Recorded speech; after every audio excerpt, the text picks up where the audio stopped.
안녕하세요. 반갑습니다. 사단법인 한국청소년 문화진흥협회 이사장직을 맡고 있는 신동명 박사입니다. 반갑습니다.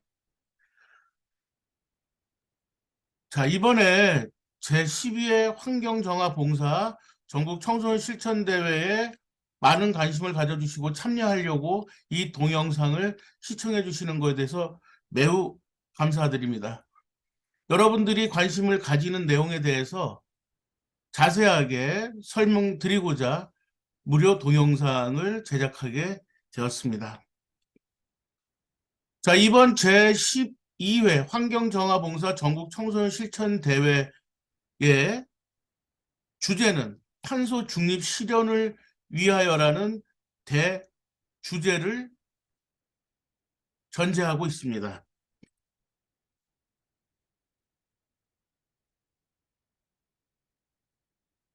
자, 저희가 이 환경정화봉사 전국 청소년 실천대회를 만들게 된 그 이유는 뭐냐? 혹시 이 사진이 기억나시는 분이 있을지 모르겠네요. 아마 여러분들이 어, 아주 어렸을 때 내지는 태어나기 전에 있었던 사건이어서 이 사진이 낯선 사람도 있을 겁니다. 아니면 아예 모르시는 분도 있을 수도 있다. 그런데 이 대회를 만드는 데 있어서 이 사진이 계기가 된다고 보시면 돼요. 이 사진은 모르시더라도 대한민국에서 굉장히 중요한 환경 오염 사건이 있었습니다. 바로 지금 보시면 알지만 얼굴에 새까만 칠을 하고 있죠. 그 기름, 석유 기름 땐데, 그리고 여기 보시면 알지만 새가 온몸에 석유를 이렇게 온몸에 뒤집어 쓰고 있고, 첫 번째 장 사진을 보면 바위에 그 기름 덩어리들이 반짝반짝 하고 있는 거, 그걸 닦아내고 있는 모습이라는 걸 아실 수 있을 겁니다. 그때 이 사건으로 굉장히 많은 바다 생명체들이 어, 죽게 되기도 했거든요. 그리고 첫 번째 사진에서 보면 알지만 이 사건으로 엄청나게 많은 사람들이 이 사고 난 지점에 가서 그때 진짜 연예인이면 안 가면 대한민국의 연예인이 아닌 것처럼, 안 가면 대한민국의 정치인이 아닌 것처럼 그 정도로 붐을 일으켰다 해야 될까요? 센세이션하게 붐을 일으키고 난리가 났었습니다. 거기 안 가면 진짜 대한민국을 사랑하지 않는 사람, 환경 오염에 대해서 관심이 없는 사람, 올바른 일에 나서지 않는 사람, 봉사의 정신이 없는 사람, 이렇게 돼버리는 상황들이었었는데, 바로 2007년에 12월 달에 태안 앞바다에서 석유를 가득 실은 배가 침몰하게 됩니다. 그때 바다에 유출된 기름이 1만 2천여 톤이 쏟아져 나오는데, 바로 이 사건을 태안 반도 기름 유출 사건이라고 부르는 겁니다. 바로 이 사건이죠. 자, 저 끝에서부터 석유의 검은 띠가 우리 서해바다, 황해에 기름띠를 두르고 있는 모습입니다. 자, 태안반도를 감싸고 이렇게 아주 생명이 도저히 살 수 없을 정도의 짙은 기름때를 뒤집어 씌웠죠, 이 사건이. 자, 보시면 그때 그 첫 번째 위에 나온 것은 기름때가 있었던 것을 였고, 그 다음에 지금 많은 사람들이 가서 정화시키고 시간이 지나면서 깨끗해지고 있는 형태의 모습입니다. 자, 그렇게 엄청나게 많은 국민들이,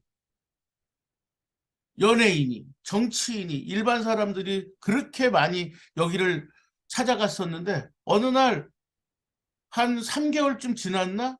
그랬더니 그다음부터 쫙 이 태안반도 기름 유출 사건이 싹 없어지더라고요. 무슨 유행, 그 전염병 한번 쫙 돌고 간 다음에 조용해진 것처럼. 사실은 환경의 문제가 그런 것인가 라는 생각이 들어서 저는 참 씁쓸했던 경험입니다. 전 국민이 치매를 걸린 것처럼 너무나 빠른 시간에 이 문제를 잃어버리더라고요. 그래서 저희 단체에서는 이렇게 해서는 안 되겠다. 평소에도 환경의 중요성을 인식하고 그리고 어느 누구를 만나도 환경이 지금 파괴되고 있고 이 환경이 파괴되고 있다는 것은 인간을 위험하게 만드는 것입니다. 결국 우리가 힘들게 되는 것입니다. 지금 탄소 중립 시대를 열고 그것을 실천하지 않으면 우리 생활 속에서 작은 일들을 실천하지 않으면 안 됩니다. 우리는 지구는 멸망하고 인류는 멸망의 길을 걸을 것입니다. 라고 하는 것들을 이야기할 수 있는 그런 학생들이 되었으면 좋겠다. 한때 유행이 아니고 한때 유행이었다가 치매가 걸리는 그런 모습이 아니라 늘 환경을 생각하는 우리 청소년들이 우리 대한민국의 학생들이 되었으면 좋겠다는 생각에 바로 이 대회를 만들게 된 것이죠. 자, 그러면 저희 협회가 진행하고 있는 환경대회에 대해서 여러분들한테 정보를 제공하도록 하겠습니다. 자, 환경대회는 예선과 본선으로 나누어져 있습니다.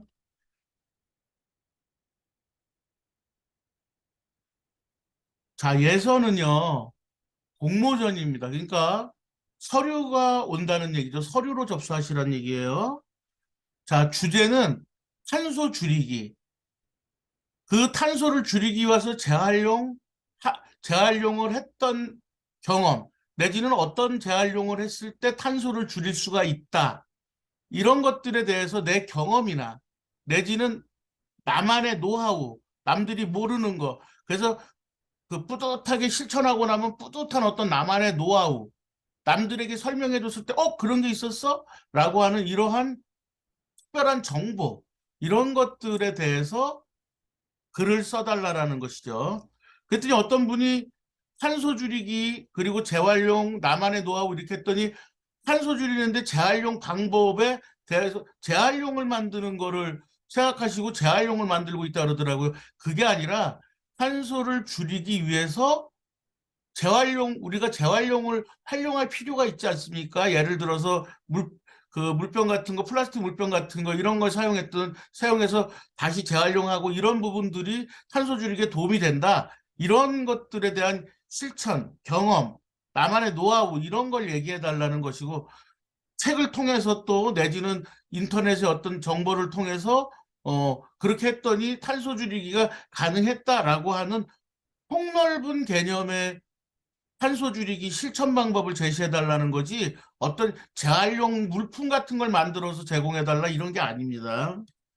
잘 이해해 주셔야 돼요. 그래서 제가 아예 그 내용을 이렇게 써놨으니까 보시고 탄소 줄이는데 필요한 여러 가지 재활용부터 여러 가지들의 폭넓게 내용을 쓰라는 얘기구나 이해하시면 되겠죠. 자, 주제는 탄소 줄이기 재활용 또는 나만의 노하우인데 여기와 관련해서 서류를 제출해 달라는 거예요. 예서는. 자, 초등학교 1학년, 2학년은 아무래도 워드가 힘들고 그리고 PPT를 만들 수 있는 그런 능력이 아직은 갖추어져 있지 않다고 보기 때문에 저희가 따로 지정 서식을 만들었습니다. 그 지정 서식을 다운받으셔서 내셔야 된다라는 얘기고요. 그 다음에 두 번째는 초등학교 1, 2학년을 뺀 그 이상 초등학교 3학년부터 고등학교까지는 PPT를 충분히 만들 수 있고 워드도 칠 수 있다고 보기 때문에 저희가 PPT로 제출하도록 정했습니다. 자, 분량에 대한 부분이 그 전화가 많이 오시는데 분량은 자유입니다. 왜냐하면 이 분량 가지고 어떤 심사에 그 영향을 끼친다 이런 게 아니기 때문에 분량은 여러분들이 자유롭게 여러분들의 생각을 여러분들이 담아야 되는 거니까 분량은 자유롭게 하시면 되고요. 자, 그다음에 제출 방법은 이메일로 접수를 해주셔야 돼요. 자, 디베이트 4609 골뱅이 네이버.com입니다. 자, 이쪽으로 PPT를 제출하실 때 지역, 소속, 그러니까 학교명이죠. 학년, 그 다음에 이름. 이 순으로 써주시면 저희가 작성을 하기가 굉장히 그 편합니다. 일괄되게 서로 통일돼 있으니 이렇게 통일되게 했을 경우에 자, 그래서 예시를 보여드립니다. 의정부시 세종처 4학년 김길동 이렇게 순서를 해주셔 보내면 저희가 입력하기 굉장히 편하다 이런 얘기죠. 자, 그러면 이 준비 동영상 무료 지원은 어디서 하느냐? 지정서식과 이 동영상은 어디서 볼 수 있느냐? 다운받을 수 있고 이 동영상을 볼 수 있는 데는 고려 교육정보 포털 입시로.com 또는 이 대회를 개최하는 사단법인 한국청소년문화진흥협회 홈페이지로 들어오셔서 맨 끝에 보시면 커뮤니티라고 있는데 그 커뮤니티를 누르시면 공지사항이 나오고 거기서 영상을 보실 수 있습니다. 자, 그러면 예선 심사 기준은 뭐냐? 1학년, 2학년 아까 지정서식이 있었잖아요.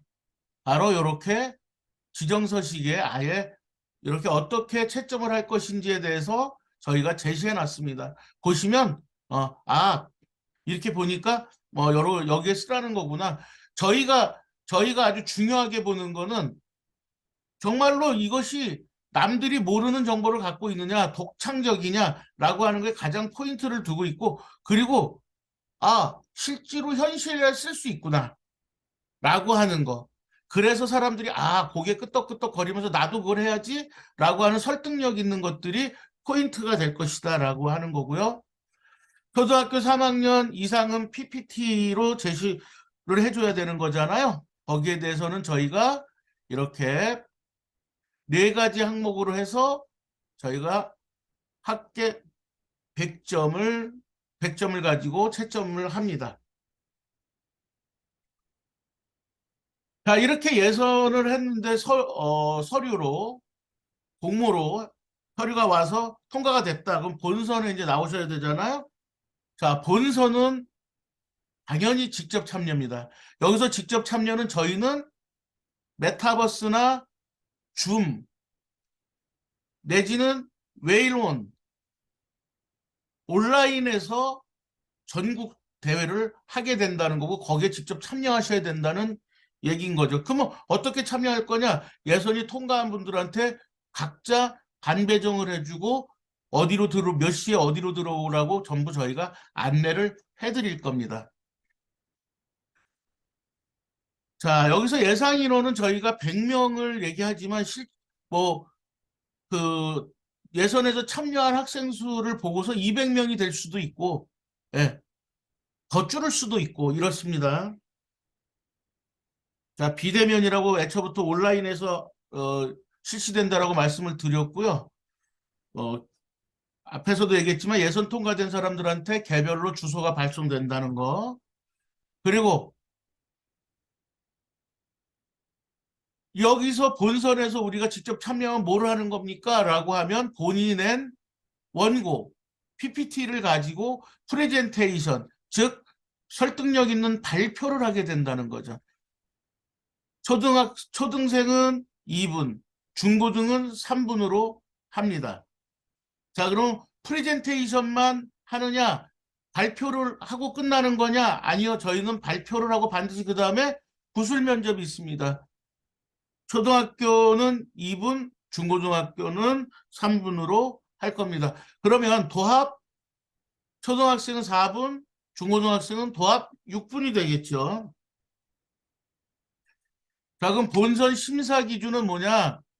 자, 여러분들이 PPT에 내지는 지정서식의 내용을 썼는데 그 다음에 그걸 발표하고 그 다음에 뭐를 한다 그랬어요? 우리가 구술 면접을 본다 그랬잖아요. 그래서 면접 능력을 저희가 거기에 적용을 한다는 거 이거 잊지 마시기 바랍니다. 자, 심사위원 채점표를 합니다. 공개하는 이유는 바로 이렇게 채점표가 되어 있으니까 요거를 조심하고 여기에서 내가 강점을 발휘해야겠구나 라고 하는 걸 판단하시란 얘기죠. 심사위원회 채점표입니다. 자, 여기 보시면은 프리젠테이션 있고 구술 면접이 있죠. 자, 프리젠테이션에선 자세와 내용으로 나눠지고 자세 부분에서는 시선 처리, 표정, 밝은 목소리, 발음과 목소리죠. 그러니까 그 다음에 말의 속도와 강조, 그 다음에 제스처 자세입니다. 말의 속도와 강조는 우리가 2분이니까 2분 정도에서 잘 사용하라는 얘기죠. 자, 그러면 어떤 친구는 1분 30초 사용했어. 잘한 겁니다. 어떤 친구는 띵동띵동 2분이 지났어. 그래도 2분 30초 정도에서 끝났어. 잘한 겁니다. 우리가 인간이 기계가 아니니까 띵동띵동 거린다고 시간이 지났다고 표시가 온다고 너무 당황하지 마시고, 예, 최대한 그 시간 안에 맞추려고 노력하시는 거, 자기에게 주어진 시간을 잘 활용하는 것 자체가 또한 능력입니다. 자, 그리고 체스처를 봅니다. 저희가 이제, 그러면 이게 온라인에서 하는데 어떻게 체스처를 보느냐라고 하면 저희가 그 발표하는 학생을 딱 누르면 그 학생만 전체적으로 나오기 때문에 그 학생의 시선이라든지 표정이라든지 목소리라든지 이런 게 다 체크가 될 수 있는 거죠. 그리고 체스처라든지 이런 것들이 다 체크가 가능합니다. 그러니까 시선 처리 같은 경우 그 조그만 걸 어떻게 봐요? 그렇게 걱정하지 않으셔도 되고요. 여러분들이 너무 프레젠테이션을 하는데 너무 암기만 한 모습, 즉 눈으로 그 이 발표하는 내용에만 꽂혀 있다든지 다른 사람들한테 얘기를 해야 되는 건데 그것을 내용을 이해하지 못해서 그 보고 하다 보니까 시선이 어느 자료, 내가 발표할 자료에만 꽂혀 있다든지 내지는 눈을 자꾸 위로 눈 흰자만 보이게 하면서 자꾸 머릿속에 뭐가 암기한 것처럼 해서 시선이 듣고 있는 사람들한테 이렇게 안정되게 뿌려지지 않는 이런 모습, 이런 것들은 전부 감점 요인이 될 수밖에 없는 거고 전부 온라인이라 해도 지금은 드러나는 그런 기계 기능을 갖고 있는 시대입니다. 자, 다음은 자세 부분이 그랬다면 내용 부분이 있겠죠. 내용은 참신한지, 그리고 그게 현실 가능한지, 그리고 처음부터 끝까지 내용이 앞뒤가 맞게끔 잘 활용했는지, 그리고 우리에게 주어진 시간에 잘 지켜서 발표를 했는지가 프리젠테이션에서 평가가 될 겁니다. 그 다음은 이제 여러분들이 발표했으니까 뭐를 한다? 심사위원들이 면접을 해야죠. 질문을 던집니다. 질문을 어디서 던져? 갑자기 하늘에서 뚝 떨어진 거를 우리가 만들어낼 수 있나요? 그렇지 않죠. 발표한 학생의 내용을 가지고 합니다. 여러분들이 발표한 걸 가지고 하는 거예요. 그러면 여러분들은 여러분들이 발표한 거기 때문에 여러분들이 경험한 것을 가지고 대응을 해주면 된다는 거죠. 자, 그래서 여러분들의 얘기를 가지고 물어봤는데 그걸 이해를 잘 못했어. 당연히 그러면 점수가 낮을 수밖에 없는 거 아닙니까? 그리고 발표를 했는데 엉뚱한 걸 발표했어. 그러면 점수가 낮을 수밖에 없죠. 자, 근데 내용에 발표를 했는데 어? 앞뒤가 안 맞아. 어? 심사위원들이 고개를 끄덕끄덕거리면서 정말 그렇겠구나. 저 학생이 얘기하는 것처럼 우리가 따라서 한다면 바로 우리가 탄소 줄이기를 할 수 있겠구나. 이렇게 생각하고 고개를 끄덕끄덕거리게 해야 되는데 그렇게 안 돼. 그러면 낮은 점수를 받을 수밖에 없다. 즉 우리 심사위원들이 물어볼 여러분들이 발표한 걸 가지고 질문을 했을 때 그것이 타당하고 합리적이고 논리적일 때 좋은 점수를 받을 수 있게 되는 거죠. 자, 심사위원 채점표 한번 다시 보시고 어디 부분들이 이렇게 중요하게 체크되는구나. 이해되셨죠?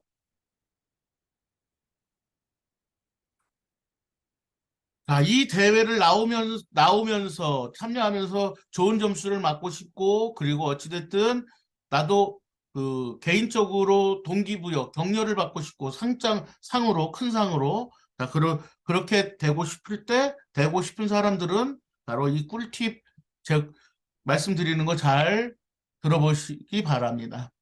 자, PPT나 내지는 지정서식의 내용을 잡을 때 내용은 멀리서 찾지 마시고 주변에서 찾으시라는 거예요. 막 탄소 줄이기 막 이런 얘기하고 환경 오염 문제 그 쓰라 그러다 보면은 전부 우주에 나가서 우주 쓰레기 청소하고 오겠다는 얘기까지 발전하게 되고 북극에 가가지고 북극곰 구해오겠다는 이 정도는 우리 생활 속에서 너무 벗어난 얘기들이잖아요. 환경에 대한 얘기는 맞지만 저희가 원하는 건 늘 현실성 있는 걸 얘기해 달라고 말씀드리지 않습니까? 현실 속에서 내가 해본 거, 그리고 남들이 몰랐던 거, 이런 것들에 대해서 얘기해 달라. 그래서 주변에서 찾으시고요. 그 다음에 실현 가능한 내용으로 잡으세요. 그리고 남들이 하는 것과 똑같이 했을 때 좋은 점수를 받지는 못할 것이다. 평균치는 받으실 수 있겠지만 남들보다 독특하게 내가 좋은 점수를 거기서 확보하기는 좀 어려울 거다. 자, 그러면 프리젠테이션 할 때 주어진 시간 잘 활용하세요. 그리고 자, 여기서 아까 초등 2분, 중고등 3분이라고 그랬고 발표가 끝나면 보술 면접에서 초등 2분, 중고등 3분 다시 한번 강조해 드리고요. 자, 주어진 시간 잘 활용하시고 그 다음에 눈이 먼저 말을 하니까 눈 시선 처리 잘 해주세요. 남들한테 설득하는 과정이 있는 건데 그 설득하는 과정에 눈을 어딘가에 아까 자기 자료 설명하는 데만 필이 꽂혀 있다. 그런다 그러면 그 친구는 준비를 제대로 안 하고 있는 거고 자기가 남들한테 설명할 능력이 아직 안 돼 있는 거라고 봐야 되는 거잖아요. 내지는 눈을 까디짓고 머릿속에 뭔가 외우고 있었던 거에 대해서 시선 처리가 잘 안 돼서 눈이 자꾸 흰자만 보인다라고 하는 것도 결국은 암기한 것만 가지고 뭔가 얘기하려고 하는 거기 때문에 이 친구는 준비된 친구라고 보기 어렵다라고 생각하게 되니까 눈을 잘 시선 처리 잘 해달라는 거고요. 얼굴 표정은 당연히 따뜻해야죠. 남들에게 소중한 얘기를 전달하려고 하는 건데. 그리고 목소리는 정확하고 듣기 좋게 하면 더욱 좋은 점수를 맞겠죠. 그리고 제스처는 너무 하나, 둘, 막 이런 식으로 꾸미고, 아우, 쟤는 웅변학원 다닌 거 아니야? 뭐 이런 느낌이 들지 않게 꾸밈없이 자연스럽게 제스처를 취해주는 그러한 발표력이 필요하다라는 말씀 드리고, 구술 면접은 심사위원들이 뭘 물어보는지를 명확하게 해야 되고 여러분들이 발표한 것에서 얘기를 하고 가장 기초적인 걸 물어본다는 거예요.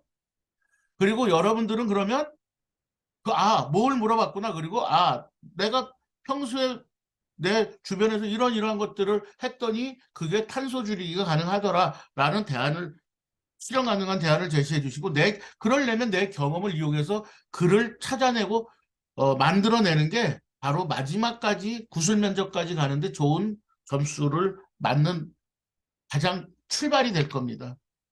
자, 그리고 끝나면 마무리 심사위원들 여러분들 때문에 다 무료로 여러분들한테 좋은 환경을 제공하려고 전부 무료 봉사하시는 분들이거든요. 그래서 마무리 인사를 하시면서 그분들이 이렇게 좋은 자리 제공해 준 거에 대해서 감사하다는 마음을 표시해 주시면 감사드리겠습니다.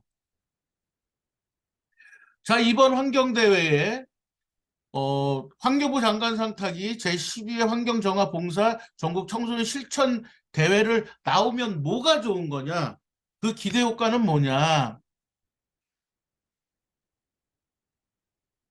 자, 봉사 시간을 드립니다. 그런데 봉사 시간을 무조건 글을 썼으니까 참여했으니까 봉사 시간을 줍니다가 아니라 2023년도에 일자 몇 월 며칠 날 몇 시에 찍었다라는 그것이 증명이 된 활동 사진을 제출을 해주시면 저희가 봉사 시간 2시간 부여한다는 거예요. 어떤 분들이 전화 오셔가지고 여기 나오기만 하면은 그러면 봉사 시간도 주는 거냐?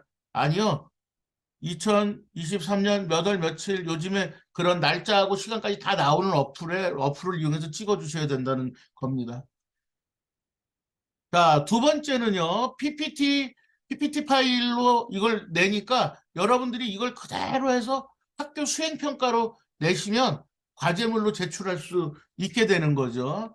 자, 세 번째는 당연히 이 대회가 정말 좋은 건 뭐냐면 환경부 장관상뿐만 아니라 밑에가 정말 훌륭한 여러분들이 받으면 평생 잊지 못할 그런 좋은 상들로 준비되어 있기 때문에 수상을 하게 되면 격려받는 느낌, 자존감 높아지죠? 그리고 이런 것들이 어느 날 내가 꼭 그 뭔가에 쓰려고 했을 때 자기 자소서에 스토리가 되잖아요. 나는 이 대회 나가서 이런 좋은 경험과 그리고 결과를 가지고 왔다. 그리고 요즘에 대학 들어가는 것만 자소서 쓰냐고요. 어디 그 취업하는 데에도 자소서 쓰고 유학 가는 데도 크게 사용되는 것들이 전부 이겁니다. 수상 실적입니다. 자, 네 번째는 이번에 이걸 준비하면 이런 것들이 전부 뭐야? 수행평가와 관련돼 있잖아요. 그래서 수행평가를 여러분들이 직접 학교에서 주도적으로 할 수 있는 그런 능력들이 향상되게 된다는 거죠. 자, 여기까지 해서 환경정화봉사 전국 청소년 실천 대회에 대한 전반적인 내용들이 끝났습니다. 자, 저희는 많은 상을 준비했습니다. 여러분들이 열심히 노력하셔서 그 좋은 상들을 가져가실 수 있길 바라고 대회 날, 본선 대회 날 웃는 얼굴로 만나도록 하겠습니다. 감사합니다.